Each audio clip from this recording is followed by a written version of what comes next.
You truly believed I'd let you walk away with it, didn't you, Vivian? My voice, a low rumble against the hushed opulence of the remote estate, sliced through the tense silence. Vivian, her face pale, and her growing pregnancy a cruel irony of the future she'd envisioned, flinched but offered no reply. Her family along with Marcus Reed stood bound and confined. Their desperate escape revealed as the most exquisite trap I had ever set. Their once impenetrable world had crumbled, reduced to dust by my patient hand. But to understand how we reached this precipice, one must first look back to the beginning of her hubris and my enduring calculation. I had been in a private lounge sharing a quiet moment with Amber, the kind of beauty who knew how to make a man forget the day's trivialities. We were exchanging soft smiles and lighter banter when a shadow fell across our table. A young man, face contorted with dark anger, strode toward us. He accused me loudly and indignantly of immorality, of interfering in his relationship. I looked at Amber genuinely puzzled. "Aren't you unattached?" I asked, my brow furrowed. Amber, equally irritated, shot the man a fierce glare. "Get out of here. Where do you get off barging in like this?" she snapped. It was only later that I learned the girlfriend he referred to wasn't Amber at all. It was my wife, Vivian Montgomery. The irony of the misunderstanding was almost comical, surveying my suit, now creased and slightly disheveled from his unwarranted aggression. A flicker of genuine annoyance stirred within me. My security detail, I noted with a mental sigh, had clearly been lax. If not for Amber's quick and decisive intervention, I might have been truly inconvenienced. She moved to smooth my jacket, but I raised a hand, stopping her. Slowly, I lifted my gaze, my eyes cold as they settled on the agitated young man. He was undeniably striking with youthful energy radiating from his crisp white shirt and clean jeans, clearly not long out of academia. His eyes, however, burned with unbridled fury. "You scum! Not only do you seduce Vivian, but you're also entangled with this woman. You're a despicable man," he spat, his voice trembling. Had my security not finally materialized, I suspect he would have lunged at me. I leaned back into the plush sofa, settling into a more relaxed posture. So, this was about Vivian. I took a slow sip of my drink, then spoke with a detached air. "What is your relationship with Vivian Montgomery?" The young man took a step forward, then hesitated, clearly intimidated by the sudden presence of my guards, though contempt still blazed in his eyes. "I'm her boyfriend. I proposed to her. I expect a third party like you to back off. Don't think your money gives you carte blanche. Vivian would never truly love someone like you. Did anyone tell you? Third parties never come to a good end." His self-righteous pronouncements ruined my drink. I waved a hand, summoning my guards. I had little patience for moralizing, especially when directed at me. My security, still tense from having allowed my suit to be marred, seized the opportunity to redeem themselves. Without hesitation, they swiftly and efficiently secured him, ushering him to the floor in a posture of submission. "Unless I say otherwise," I murmured, a faint smile playing on my lips, "he will remain there, speaking to me from that position until morning." I rose, approaching him slowly. He swallowed hard. "What are you going to do?" he croaked. I merely patted his shoulder. "Don't be afraid. We're just going to talk. How'd you come to know me?" Despite the humiliation etched on his face, his eyes still held a stubborn defiance. "I love Vivian. I saw you holding her hand walking into a restaurant. I've seen countless men like you. Wealthy men who lure away women regardless of whether they have boyfriends. We were meant to marry. You ruined everything. You won't have a good ending either." He spoke as if I were a demon, unforgivable by heaven and earth. Yet I understood this must have been about a week prior during a forced family gathering where Vivian and I had a feigned and affectionate marriage. He must have seen us then. Had this boy been dropped on his head? I truly couldn't contain my amusement. Deciding to teach him a quick lesson, I returned to the sofa. I took a piece of fruit from Amber's hand, a smirk on my face. "Oh, so you two were about to marry and I'm a third party?" I continued, my voice dismissive. "I suggest you remain there and reconsider. Do you truly know Vivian Montgomery?" "As far as I know, Vivian cannot possibly have a fiancé." Seeing him about to protest, I merely raised a hand, cutting him off with a mocking smile. "She's been married for 3 years now. To me, I added with a tone of profound instruction. I've encountered your type countless times. Young, handsome men who latch onto wealthy women without a care if they're already taken. Let me tell you, some rich women are ruthless. You should be careful. You might not survive it. Marcus Reed clearly couldn't accept this reality. He had arrived full of bravado, ready to expose a philanderer, only to be utterly humiliated. I instructed my assistant to toss him a thick wad of cash. Thank you for looking after my wife, I said, turning to him. My apologies. She truly is too promiscuous. I don't even know how many other strays she collects. But don't worry, I'll ensure she prepares enough food for all of you. Next time, remember to keep your pets on a tighter leash. With a dismissive wave, my security detail understood. They escorted Marcus to another part of the room where he remained in his subdued posture. The next morning, the gates to my villa swung open. I had just concluded my morning workout with Amber and was resting when Vivian walked in. Her face etched with a rare grimness that surprised me. Since she had become the Montgomery family heir a year ago, we rarely shared the same roof. We both kept keys to each other's villas, mostly for appearances on necessary occasions. Vivian stood gazing at me, her voice low. Ethan, we need to talk. I clicked my tongue. What a dampener on the mood, just when I was about to continue my physical conditioning. Such a pity. She paused, sighed, then moved closer. I am sorry. I didn't expect Marcus Reed to cause such a scene. I poured myself a glass of wine and offered her one. Considering our shared past, a drink isn't out of order. Just make sure to keep your pet on a tighter leash. If there's a next time, don't blame me if he vanishes without a trace. Vivian remained silent. I'm not in a hurry. We held each other's gaze for a few seconds. She finally turned away. All right, but I also hope you remember your place. You're nothing now. It would be best not to make things too unsightly. With that, she stood to leave, but then turned back, approaching me closely. In soft light, Vivian's face truly was beautiful. It's a shame I never truly cared for her. Her voice, surprisingly soft, reached my ears. Ethan, don't touch him or we will divorce. She looked at me, her eyes serious. Don't forget, you're merely a Harrison husband by arrangement. Such actions would not benefit you. I couldn't help but let out a cold laugh. Oh, so this time it's true affection. She gazed at me quietly, her voice unusually gentle. No, but you know there's no love between us. Isn't it better to keep things as they are? Rest assured, I won't let him appear before you again. I scoffed, a cold smile on my face. This woman, showing such rare softness, was a strange sight, but I didn't care. Remember your words. Don't let him appear before me again. Then came the inevitable obligation of attending another Montgomery family gathering. Each time was an ordeal. I had to suppress my disgust, pretending to be the affectionate husband to Vivian, only to return to our separate lives, each with our own companions. This week, it was back to the Montgomery estate. During dinner, her mother smiled at her daughter. Vivian, you two have been married for 3 years now. Haven't you considered having children? I remained silent, unsure how to respond. This wasn't the first time her parents had brought it up. Despite our separate lives over the past year, we maintained a facade for outsiders. In truth, Vivian's family was well aware of our true situation. Bringing it up again now was merely because the Montgomery family needed a future heir. As long as the child was Vivian's, whether it was mine or not was irrelevant. I was still contemplating my response when Vivian unexpectedly spoke, a blush on her face. Mother, we're already expecting. We wanted to share the news with you and father. Rest assured. As her parents' eyes turned to me, I forced a smile and nodded, though my heart pounded with anything but calm.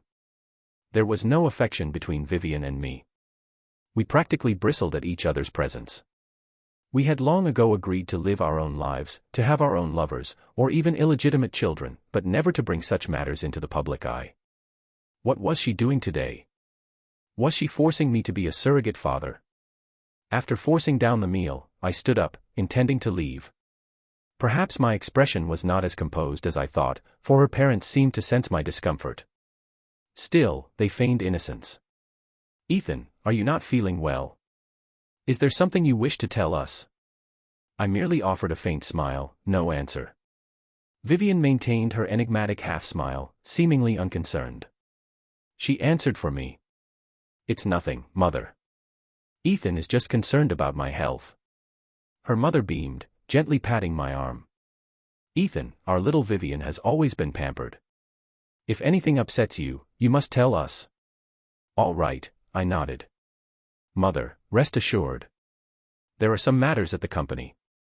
I'll take my leave. Without waiting for further pleasantries, I grabbed my coat and departed. What happened afterward, I didn't care to know. That entire night, I sat alone in my study, waiting for Vivian to offer an explanation. But she never called, not even a single message. Clearly, in her eyes, I was nothing. Very well. If that was her game, I would arrange a trip for her entire family, all 3 of them, or perhaps 5, to a distant, uninhabited place. It was quite spacious there. I had already reserved their spots. They could all go together and wouldn't be lonely. I must have drifted off to sleep at some point. When I awoke, my body ached and my mood was dreadful. After some thought, I decided to grant myself a day off. What to do? Fishing, away from everyone, to relax a little. My enemies were unpunished, my humiliation unavenged. But whenever I planned, I preferred solitude, undisturbed. Besides, they had already walked all over me. Did they truly expect me to simply endure it? I sat alone by the riverbank, enjoying Amber's attentive care. My fishing gear was meticulously prepared. Those with means should know how to enjoy them. But before I could even catch a single fish, Marcus Reed appeared. He barely got close before my security detail efficiently secured him to the ground. Excellent. These guards had finally learned their lesson. 2 days ago, their pay had been docked, and the effect was clear. I looked at them and pinned to the ground, a mocking smirk on my face. Didn't your mistress tell you not to appear before me again?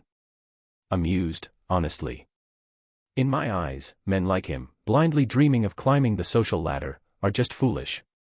Wouldn't it be better to simply take the money and leave once the game is over? The world of the elite was not so easy to navigate. Power struggles were rampant, and the methods were often brutal. But Marcus Reed showed no fear. Instead, he looked at me with an air of smug triumph. You know now, don't you? Vivian is pregnant. I chuckled softly. Indeed, a child whose parentage is, to put it mildly, debatable. I'll arrange for the situation to be resolved in a few days. No need to bother your sweet little affair. Just remember to take good care of her during her recovery. TSK, how utterly boring. Just a few simple words and Marcus Reed suddenly became agitated, perhaps due to my scathing words or his own fragile composure. How dare you call the child whose parentage is debatable? That's my child and Vivian's, he roared, his face crimson, eyes bloodshot. I raised an eyebrow, my expression indifferent, as if watching a play. In truth, I had only been toying with him. Last night, I had instructed my assistant to investigate. For the past 6 months, Vivian Montgomery had only been intimately involved with one man, Marcus Reed. If that were the case, then the child truly was his. Still, a child whose parentage was debatable as far as I was concerned. Marcus Reed sneered. Do you know how much Vivian loves me? We've been together this entire time. Do you know she hasn't been home once? She said the sight of you makes her nauseous. This child is the clearest proof. Vivian has decided. She will definitely have this baby. He continued, his voice dripping with contempt. You're just a kept man, a parasite. What right do you have to act so arrogant? I shrugged, mocking him. Are you telling me a love story? Then I burst into sarcastic laughter. Didn't you despise third parties? Now you know you're the other man. And you're still so arrogant. I leaned back in my fishing chair. Perhaps she genuinely likes you. But as long as I don't agree, you two can forget any future. And that child is no exception. My sarcastic words seemed to bounce off Marcus Reed, who exuded an almost alarming confidence. Ethan Harrison, don't think a little money makes you invincible. Vivian doesn't love you. She detests you. Your marriage is purely political.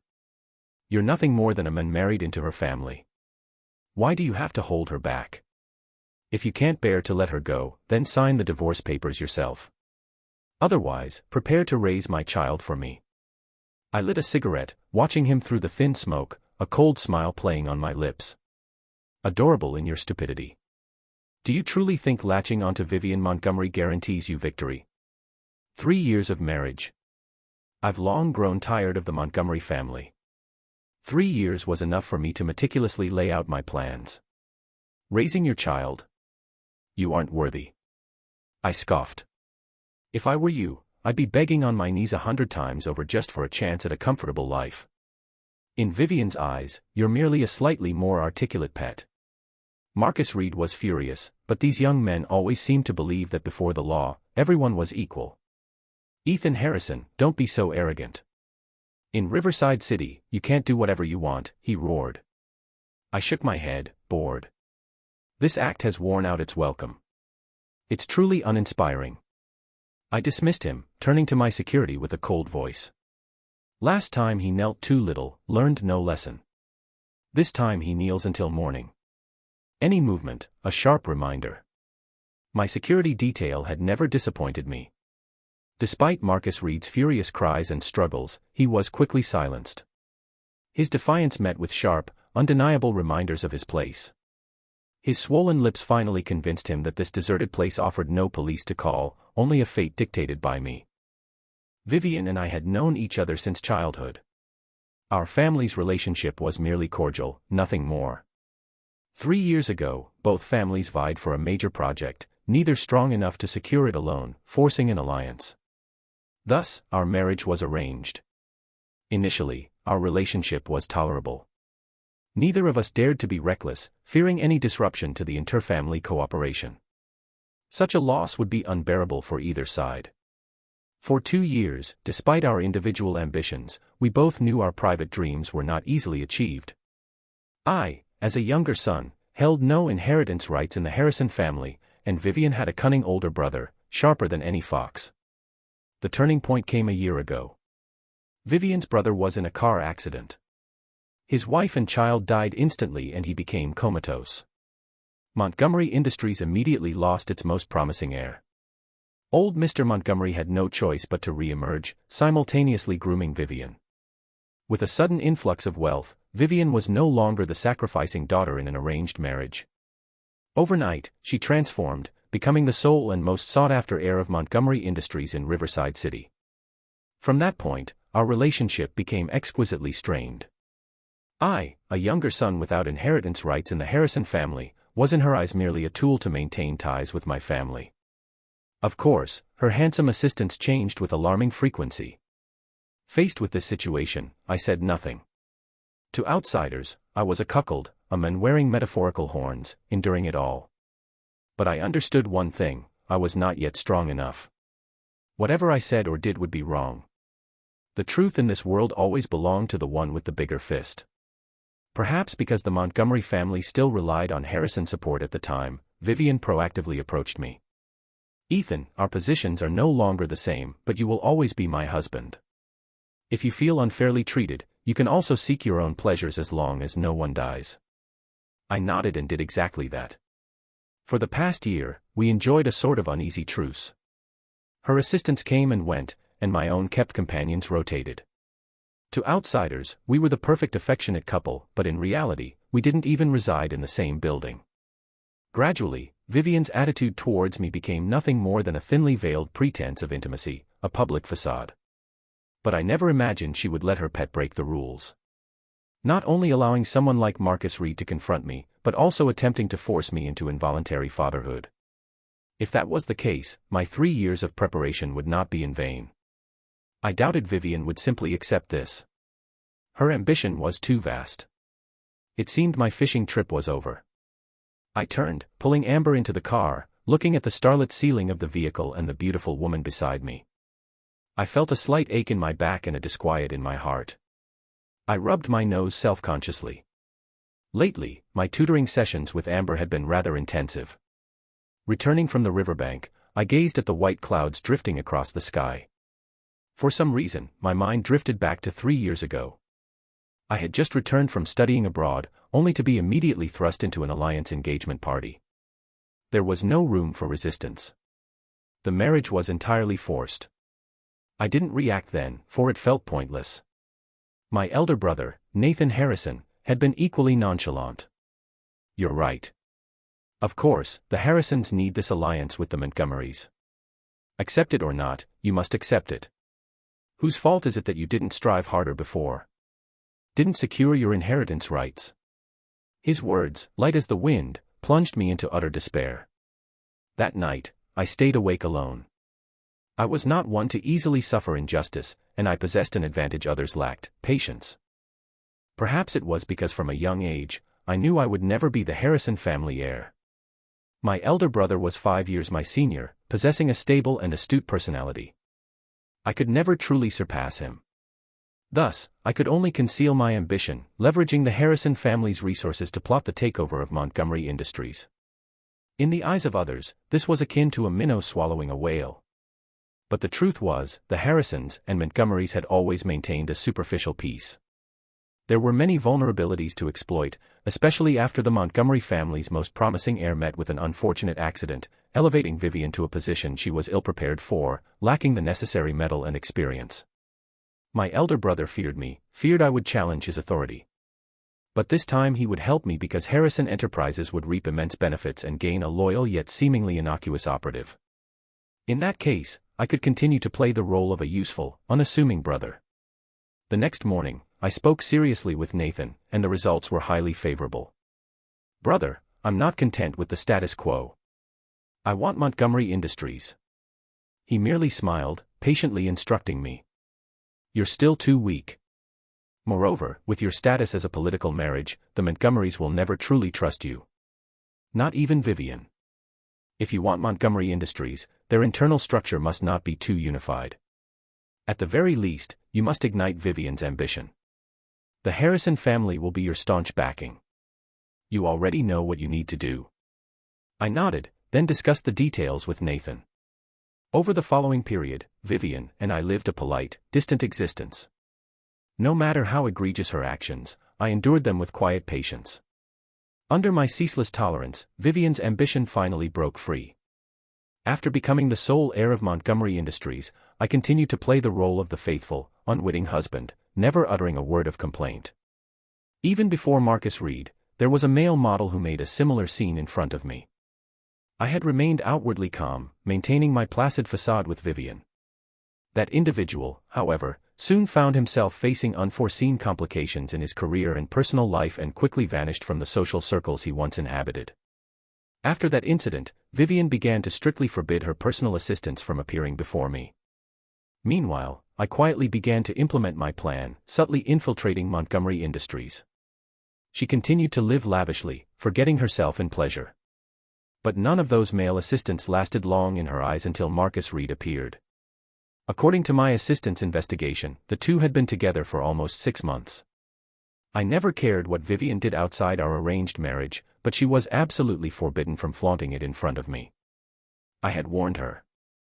Now, Marcus Reed deserved his fate, and Montgomery Industries deserved a fall. When Vivian dragged a trembling, stiff-legged Marcus Reed back to the villa, her face was grim. Vivian, easy. My leg still hurts, Marcus pleaded, trying to appease her. But Vivian showed no mercy this time. As soon as they entered, she slapped him hard. I told you not to cause trouble in front of him. Did my words mean nothing to you? Marcus Reed immediately felt a pang of guilt. Vivian had told him many things. He knew the Harrison and Montgomery families were still in alliance, and a direct confrontation was not feasible. His actions were merely an attempt to secure his position. But he hadn't expected the gentle, sweet woman he knew yesterday to turn so cold and merciless today. That's why those who make a living as kept men often know when to be flexible. With a thud, Marcus Reed knelt down. Vivian, I was wrong. It was all you who pushed me. I was just a tool. Please forgive me, my lady. But Vivian didn't bother to listen to a single word. Women trained in powerful families were not easily swayed by sweet talk. I asked you, what did you say to him? Her voice was icy. Ethan Harrison is not easily provoked. Don't blame me for not warning you. Crossing him leads to no good end this time. Marcus Reed truly felt a shiver of fear. I only said that if he didn't divorce you, he'd be raising my child for life. But he said such horrible things and threatened me, saying I was only slightly better than a dog because I could speak human words. He hadn't finished speaking before he received another dozen slaps across the face. Then came Vivian's cruel, indifferent words. Ethan Harrison is right. You'd best understand your place. This child belongs to the Montgomery family. Its surname will be Montgomery. Do you think merely planting your seed gives you control over everything? Her lips curled in disdain. I need to rethink whether I should even keep this child. Marcus Reed was utterly stunned. He had thought that if a woman agreed to bear his child, it was out of profound love. But there was no such thing. Everything unfolding now was far beyond his comprehension. He crawled a few steps, his voice pleading. Vivian, I can't leave you. I love you. Before he could finish, several more brutal slaps landed on his face. What is love worth? I enjoy myself, but I would never have Ethan Harrison's child. My child, however, will be a Montgomery, not yours. It was then that Marcus Reed truly understood. He was merely a male used for breeding, at most given a fleeting sense of favoritism that nurtured an illusion. As for so-called love and the power struggles of the elite, it held no value whatsoever. Vivian, I know I was wrong. From now on, I'll obey your every word. Please don't be angry. You're pregnant. You absolutely must not harm yourself with anger. At this, Vivian's anger finally subsided somewhat. After all, like me, she was full of ambition. Otherwise, she wouldn't have been so easily provoked by me. As for why Vivian didn't want to have a child with me, besides her independent nature, it was also because she didn't want to be tied to the war machine of a dynastic marriage. What use was I not being the Harrison heir? Reality was stark. Without power, even a dog wouldn't glance your way. Vivian sat on the sofa, closing her eyes, enjoying the meticulously attentive service of her staff. From now on, don't appear before Ethan Harrison again. Behave yourself. As long as the child exists, I guarantee you'll have more money than you can spend in your lifetime. Otherwise, I wouldn't hesitate to find out whether your body floats in the river or is encased in concrete. Marcus Reed no longer dared to speak, nodding frantically in agreement. I sat in my office, listening intently to my assistant's report. 3 years ago, I had already understood how the Montgomery family viewed this marriage. Vivian and I were merely pawns in a business deal. It was just that Vivian had acted a step ahead of me. Little did she know that the quiet sparrow waiting in the wings would ultimately be me. She thought foolishly that by eliminating her brother, Montgomery Industries would be hers. And if I played the role of the cuckolded husband, an unwitting fool, I would be the perfect cover. When did I begin planning? Also 3 years ago when I overheard a conversation between Vivian's father and her brother. You must ensure Vivian firmly holds onto Ethan Harrison. He will make an excellent asset later. If used skillfully, the entire Harrison family could be absorbed by us. Her brother, full of confidence, chuckled. Father, rest assured, Ethan Harrison will not escape my grasp. After this project concludes, I will find a way to contact the Crawford and Bennett families and seek an opportunity to move against the Harrisons. Once Harrison Enterprises can no longer sustain itself, I will force them to transfer a portion of their shares to Ethan Harrison. By then, those shares will be in Vivian's hands. The Harrison family will no longer be our rival. Because I knew this beforehand, my elder brother Nathan was prepared, skillfully deflecting the imminent danger. The relationship between our two families since then became purely superficial. From that moment, I secretly established an offshore company. Leveraging information from the Harrison family, it rapidly grew. I had people bribe a series of mid-level personnel within Montgomery Industries. With the backing of the Harrisons and my own capabilities, it wasn't long before many Montgomery employees began receiving 2 paychecks. I even established a dedicated department solely to collect and analyze Montgomery Industries operations. This department achieved considerable success, snatching numerous contracts right from under their noses. My offshore company caused Montgomery Industries to lose countless deals without understanding why. While not yet a fatal blow, it significantly benefited Harrison Enterprises and propelled my own company's development. Though I couldn't directly confront Montgomery Industries yet, with the support of the Harrisons, a minnow swallowing a whale was not impossible. After Vivian had composed herself, she immediately rushed to find me. The moment she saw me, it was as if a great burden had lifted from her. In her plan, I was an indispensable link, not just a simple cuckold. She wanted to provoke me, or rather provoke the Harrison family into moving against the Montgomerys, so she could benefit from the ensuing chaos, seizing profits from the middle. She believed that if I resisted now, it would surely be to my detriment. But she didn't know that I had long seen through her every move. Her current plan was merely the overture to Montgomery Industries' downfall. I sat on the sofa, gazing coldly at Vivian, who sat opposite me. A rare trace of remorse was visible on her face. "Ethan, I know the child matter is difficult for you, but I truly want to keep this baby. What do you need as compensation? Just name it." I stared at her, my voice laced with sarcasm. "Do you think I'm the type who enjoys being a surrogate father? Don't forget, we had an agreement. Each of us was free, but with the condition that no one's life was endangered." Vivian paused, but managed to compose herself, speaking softly. "Ethan, I didn't mean it that way. You can also have a child outside of our marriage. Each child can bear a different surname." "All right." Her eyes were full of calculation. Yes, she had planned everything meticulously. She knew I wouldn't easily abandon everything I had. I would surely try to extract the maximum benefit, and that was precisely what she wanted, because what she desired was not just Montgomery Industries but also Harrison Enterprises. I was the best husband they could have chosen. Vivian was certain of that, because without my help she would never have ascended to the position of Montgomery Industries' heir. It was a pity that my objective had never been Harrison Enterprises. I looked at her with mocking eyes. "Divorce tomorrow. We'll finalize the paperwork." Vivian immediately shot up, glaring at me furiously. "Ethan Harrison, don't be unreasonable. I'm telling you, I cannot divorce while pregnant, nor will I undergo amniocentesis. If you still want to secure your position with the Harrisons, then follow my instructions." I looked at her, my eyes cold and devoid of emotion. "Divorce tomorrow. Don't forget, I have ample evidence that the child is not mine. Furthermore, Harrison Enterprises will immediately terminate all cooperation with Montgomery Industries." She, of course, didn't truly want a divorce, but she couldn't afford to lose a single cent of benefit. Money being offered to her doorstep, not taking it would truly be a disservice to herself. Vivian's tone softened. "Ethan, didn't we have an agreement? Why are you going back on your word?" I slowly stood, staring intently into her eyes.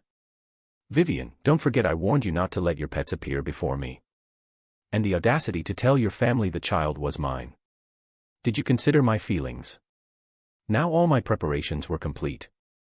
I only needed an opportunity, and she herself would hand it to me, because she would never give up on the Harrisons. Indeed, she softened immediately. "So, what do you want?" I opened my briefcase, handing her a new project agreement that her company had just won. "You won't refuse, will you?" Vivian offered a bitter smile, then reluctantly signed.